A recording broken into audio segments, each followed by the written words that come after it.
This happened when I was in high school, right around my junior year. I rode the bus home every afternoon because both of my parents worked in the city about 45 minutes away. Usually, I had about 2 hours to myself before anyone else got home. It was just a part of my daily routine, and honestly, I didn't mind the alone time. We lived in a pretty normal suburban neighborhood, rows of houses, trimmed bushes, that kind of thing. Nothing fancy, but it always felt safe. My parents kept a spare key hidden under one of those fake rocks near the front porch, tucked under a bush. I used it every day to get inside after school, and in the mornings, I'd slide it back under the bush before I left. It never really worried me. I'd usually glance around in the mornings, just to make sure no one was watching. But by the time the day ended, I was just ready to be home. I never thought anything of it, until one afternoon. It was a normal day. I got off the bus around 3:45, earbuds in, scrolling through my phone as I walked up to the house. But when I bent down to grab the fake rock, something seemed off. It wasn't where I usually left it, just slightly shifted to the left, like maybe an animal had nudged it. I hesitated, staring at it for a second, but then shook it off. Probably just the wind or a squirrel or something. I grabbed the key, unlocked the door, and went inside. Everything looked normal. I tossed my backpack on the couch, grabbed a snack from the kitchen, and headed upstairs to my room to start homework. It was just like any other afternoon. I was sitting at my desk, halfway through some math problems, when I heard it, a soft creak coming from the room across the hall. My brother's old room. It was empty now, mostly used for storage. I froze for a second, listening, then shook it off. Old house, wood settling, no big deal. I went back to work. Maybe 15 minutes later, I heard it again. Louder this time. Another creak, like someone shifting their weight. A little nervous now, I grabbed my phone and texted my mom. "Hey, there's some weird creaking upstairs. Might just be the wind." A few minutes later, she texted back. "I'm sure it's nothing, sweetie. Probably the house settling." I tried to laugh it off, but my gut was starting to twist. Just to calm myself down, I turned on the TV in my room. Some random sitcom rerun to fill the silence. It helped for a bit, until I heard it. Footsteps, clear as day, moving across the room, across the hall, heavy and deliberate. My blood ran cold. I immediately jumped up, locked my bedroom door, and texted my mom again, my fingers shaking. "Mom, someone is in the house. I heard footsteps, I swear." It took her a minute to reply, but when she did, it was immediate. "Call 911, now. I'm on my way." I could barely breathe. I was about to dial when I heard the doorknob to my room jiggle. Soft at first, then harder. My heart was pounding so loud I could barely hear anything else. Then, a man's voice from the other side of the door. "Just let me in," he said, almost gently. "I promise I won't hurt you. I just wanted to see you closer in person." I screamed at him to go away. The doorknob rattled harder, and then he started banging on the door, full force, trying to break it down. I was panicking. I needed to get out. Without thinking, I ran to the window and shoved it open. We lived in a 2-story house, but the way the yard sloped made the jump survivable, if it came to that. As I was fumbling with the screen, I saw someone jogging by on the sidewalk, a middle-aged guy, out for a run. I shouted as loud as I could, "Help! There's someone in my house trying to kidnap me!" He stopped immediately, turned to look at me, and sprinted toward the house without hesitation. I heard the banging on my door stop, then the pounding of feet rushing downstairs, then shouting. 2 voices struggle. Then silence. I crouched in the corner of my room, shaking, not sure what to do. A minute later, I heard a knock, not on my door, but just outside my window. I peeked out. It was the man from earlier, the jogger. "It's okay," he said. "I'm the guy you yelled at. I'm an off-duty police officer. I already called for backup. You're safe now." I hesitated, but something about the way he stood, keeping his distance, hands visible, made me believe him. I cracked the door open. He didn't rush me, didn't step closer. A few minutes later, I heard sirens pulling into the neighborhood, red and blue lights flashing against the walls. They arrested the guy right there in our front yard. He didn't even fight it. Turns out, he had been watching me for weeks, memorizing my routine, learning when I was alone. He had found the spare key under the bush one morning and waited for the right opportunity. He didn't want to rob us. He wanted me. After that, we got rid of the fake rock. I started carrying my key with me every day. My parents installed better locks, cameras, the whole 9 yards. I never stayed home alone for a long time after that. And every time I walk up to a door now, no matter where I live, I check over my shoulder. Because you never know who's been watching.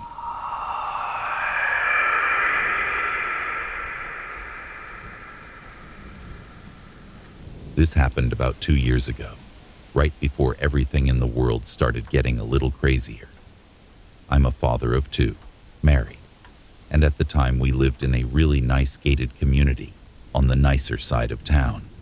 I worked hard for what I had, ran my own business, put in long hours, and my family lived pretty comfortably because of it.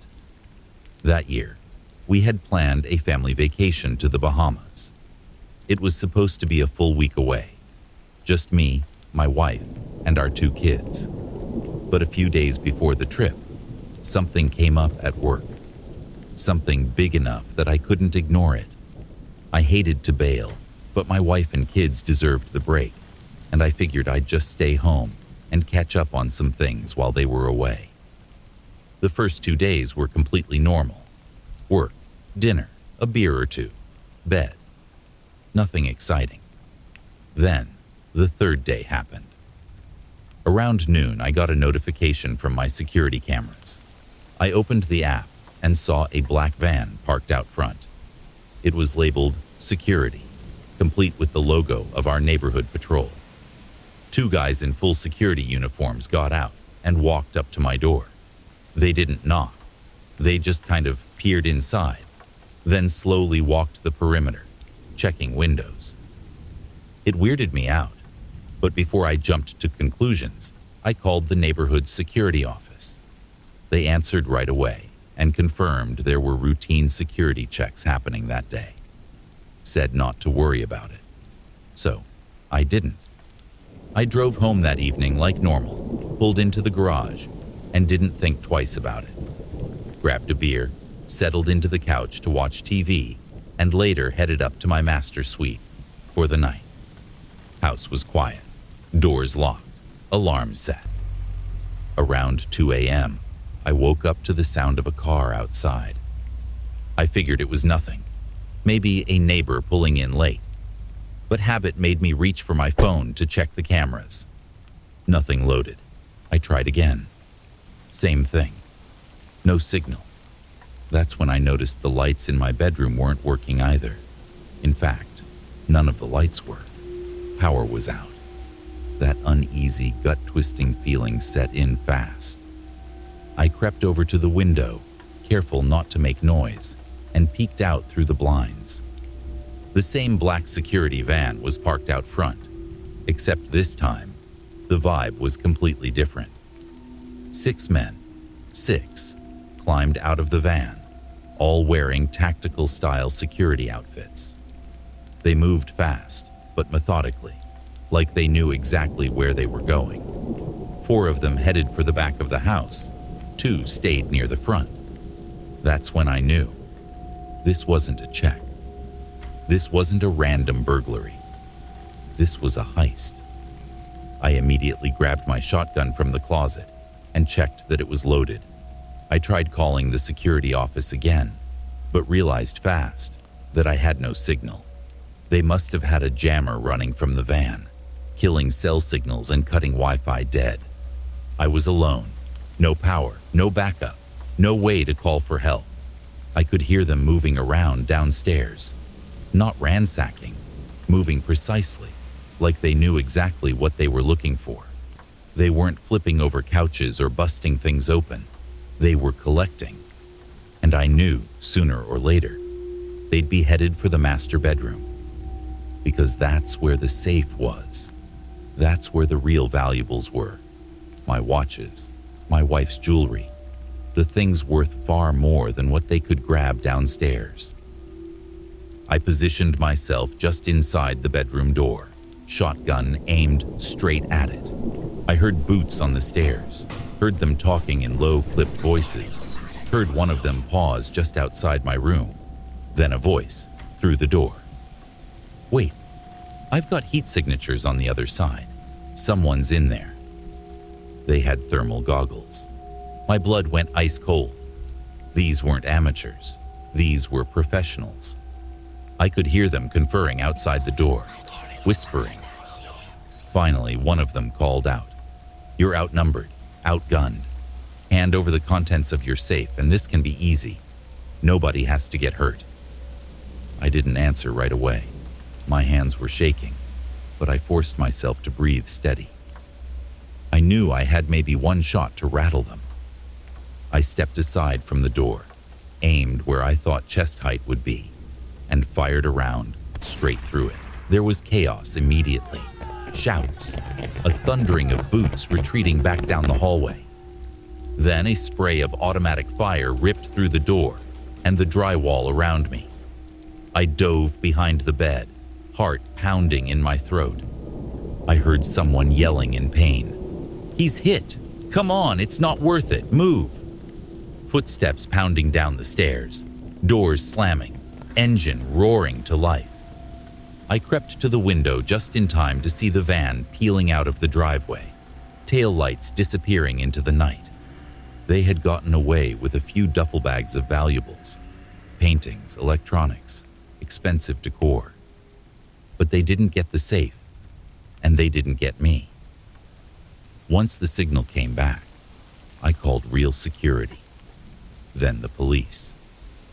Turns out they had used a remote EMP blast to knock out my electrical systems. The van had a military-grade signal jammer on board. They had assault rifles, thermal imaging, breaching tools, everything they needed for a silent, clean robbery, assuming the house was empty. What they didn't know was that I had stayed behind. They stole close to $300,000 worth of property, and if they had gotten into the safe, it would have been closer to $4 million. I found out later they had been targeting wealthy neighborhoods, watching social media posts, reading travel plans people accidentally revealed online. It sounds crazy, like something out of Call of Duty, but it was very, very real.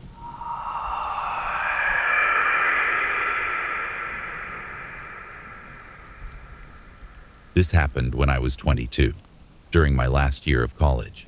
I lived in a house with two of my friends just a few miles off campus. It wasn't anything fancy.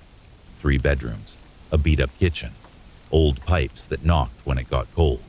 But the rent was cheap, and we were broke, so it worked. The house was old enough that it had an attic, though we never went up there. There was a pull-down ladder in the hallway, but none of us really had a reason to use it. I think we assumed it was filled with dust and insulation, and maybe a few dead squirrels. The first weird thing we noticed was small, and honestly, we just laughed it off at first. Every once in a while, food would go missing. Nothing major, just weird stuff like a loaf of bread or a whole jar of peanut butter. We all accused each other of drunk eating and forgetting, or just being lazy about replacing things. Then it escalated. I came home from class one afternoon and found the front door unlocked. I was sure I locked it when I left. I always double-checked. It freaked me out enough that I texted the group chat, but everyone said they hadn't been home yet that day. Another time, I woke up in the middle of the night and swore I heard footsteps upstairs, like someone moving around above my ceiling. I told myself it was just the house settling. Old houses make noise, right? Plus, the attic didn't even have flooring. Who would be up there? The breaking point came about a month later. I got home from a late shift at work around midnight. As I walked in, something felt off. The living room lamp was on, even though we always turned everything off when we left. A cabinet in the kitchen was open. Little things.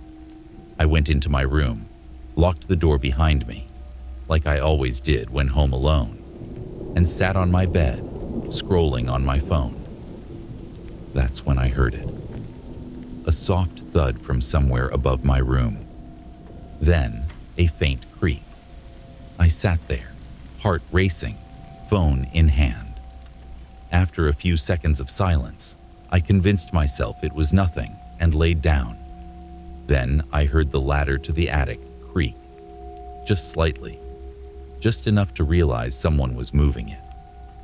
I jumped out of bed, grabbed my bat from under the mattress, and cracked my door open just enough to peek down the hallway. The attic ladder was halfway down, and a hand, a human hand, was gripping the side of it. I slammed my door, locked it, shoved my dresser in front of it, and called 911, practically hyperventilating into the phone. The dispatcher told me to stay put. Officers were already nearby and would be there in minutes.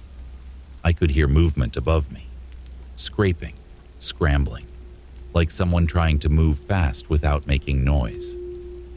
Then silence. The police arrived in what felt like forever, but was probably just a few minutes. I cracked open my window and screamed for them, too scared to open my door. They busted in, swept the house, and sure enough, they found the attic access still open. And inside, a man, middle-aged, dirty clothes, barefoot. He had a sleeping bag, a backpack, some empty food wrappers. He'd been living up there for weeks. He had cut a tiny hole in the attic floor above the linen closet, just big enough to lower a string and fish for food or supplies without being noticed. Whenever we were gone or sleeping, he would come down to steal whatever he needed. He had even installed a little flashlight setup taped to the beams so he could move around at night. I still get chills thinking about it. He wasn't some random drifter either. Turns out he was a former tenant, someone who used to rent the house years ago before getting evicted. Somehow, he knew the attic wasn't checked regularly and decided it was safer than being on the streets. At least, that's what he told the police. We moved out a month later. And even now, living in a completely different city, I still check the ceilings of every new place I live. Because you never really know who or what could be living just a few feet above your head.